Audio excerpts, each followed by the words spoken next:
I wish I could be paid £1 for every post there is in my Good Enough Counsellors Facebook group that asks people what's the best directory to use, because that question comes up pretty regularly and I'd be able to earn an income from it. But how do you get clients through the directories? And it's not a case that one's better than the other. What it's actually about is being able to communicate why people should choose you, what makes you stand out from the crowd. And this is what this particular episode is all about. This episode was inspired by a conversation I had yesterday with a friend of mine, a business colleague. She lives and works in London. She's a very educated person. She's also someone who's been looking for therapy. And we were discussing whether or not it was helpful for therapists to have a niche. And her reaction was, I have found it so hard to find a therapist. She said, although there are so many therapists available, it is really, really difficult for her to choose anybody, because what makes any one of them stand out to her? She's faced with a huge number of therapists to choose from. The choice is overwhelming. There's nothing that makes them stand out to her.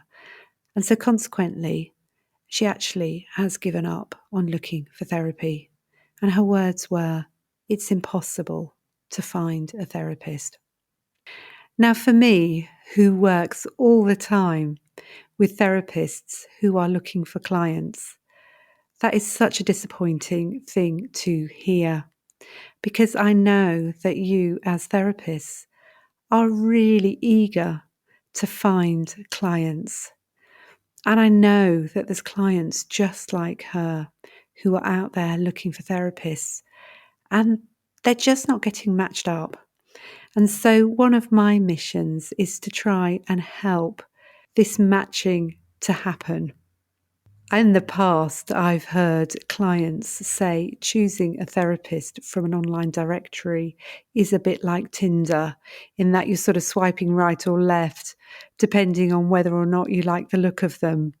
And I think that's, in a sense, quite true, because often all you have to go on when you're looking at these directories are people's faces, for reasons that I'll explain in a moment. But, it makes me think that perhaps my mission in life is a bit like being a dating agency. I'm trying to help therapists match with clients, and I'm trying to help clients match with therapists. And this is the reason why I'm doing today's episode, because I'd really like to talk about this concept of niching, which I know is anathema for many people, but bear with me and we'll talk a little bit more about why I think it's important. So going back to, why do people choose therapists on the basis of what they look like? And that's because on a directory, you only have a very small amount of space to say anything. And we tend to say the same things. So we might say, hi, I'm so-and-so, and I work in an integrative way. Or, hi, are you finding it difficult to find a therapist? I know how difficult this can be. Or, hi, I provide a safe and non-judgmental space for you to speak. And please don't feel bad if that's the way you've actually started one of your profiles, because it is actually really difficult to know what to write.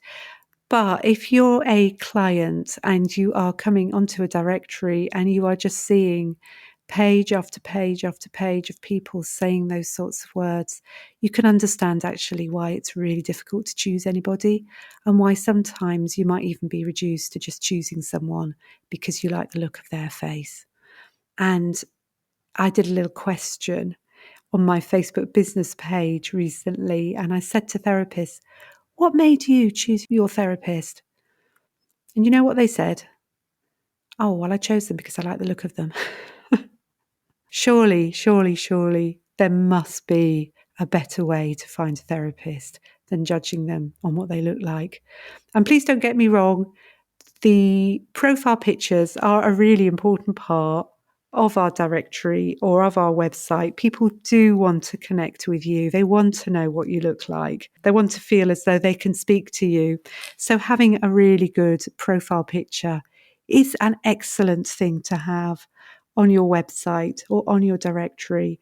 But I'd really love it if people would choose you for other reasons as well. So it is really important for us to consider how people choose us and to try and ensure that our clients choose the right therapist for them. And that actually does mean you have to stick your neck out a little bit. So one of the things that clients might do, thinking about research, is they might go online and they might start looking for articles on how do I find a therapist.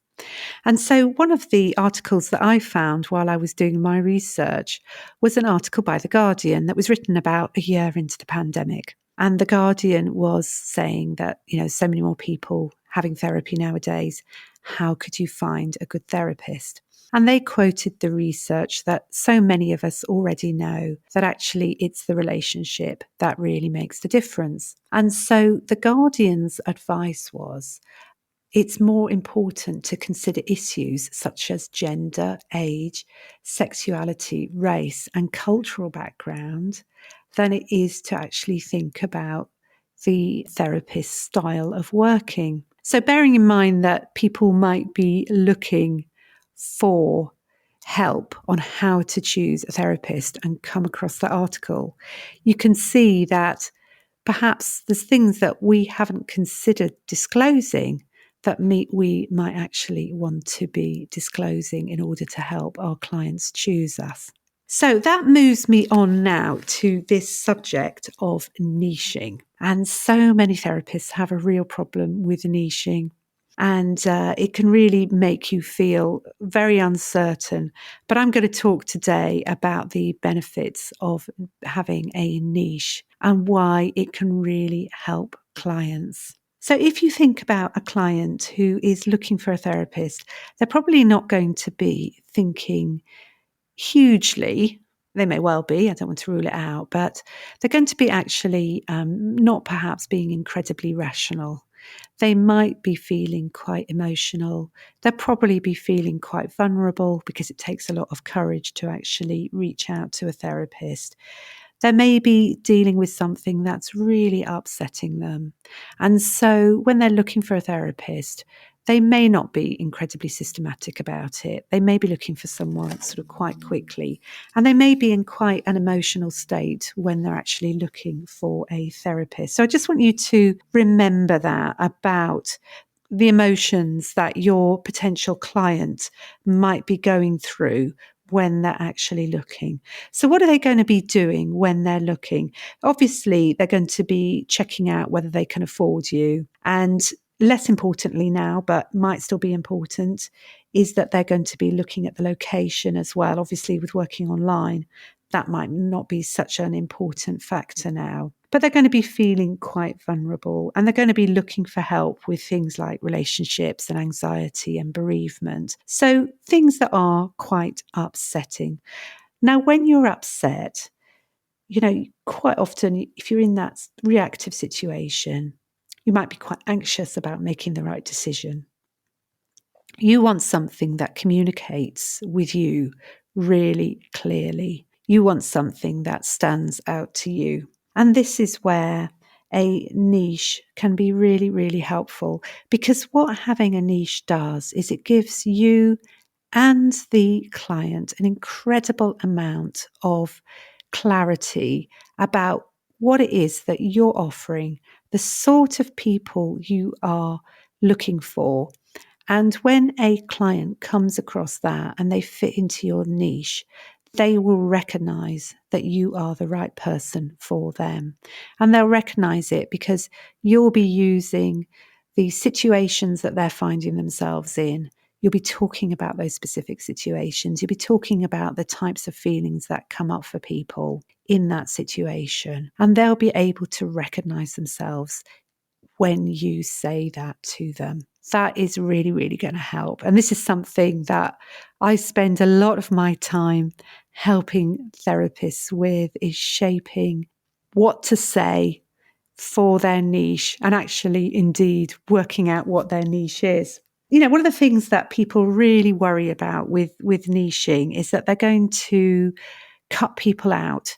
That if they become too specialist in a niche, that means they're going to miss out on a lot of people. But actually, what they're missing out on are all these people who are trawling through and feeling confused. And what they're really doing is they're gathering people to them who alight on their profile and just think, thank goodness, here's somebody who deals with the problem that I've got. And so what a niche does is it actually helps you to stand out to those people who really need you. And believe me, I spend a lot of time looking at the counselling directory and Psychology Today and the BACP website. And it is so hard to find somebody who is willing to say, this is what I work with. And an example I've got of this is when I looked at the BACP directory for Brighton. Now, bear in mind what I said about that Guardian article. The Guardian article says it's important to consider issues such as gender, age, sexuality. Let's just stop there. Let's just stop with sexuality. Okay, let's think about Brighton, well known as being almost sort of like a really lovely place for people of the LGBTQ plus community to live.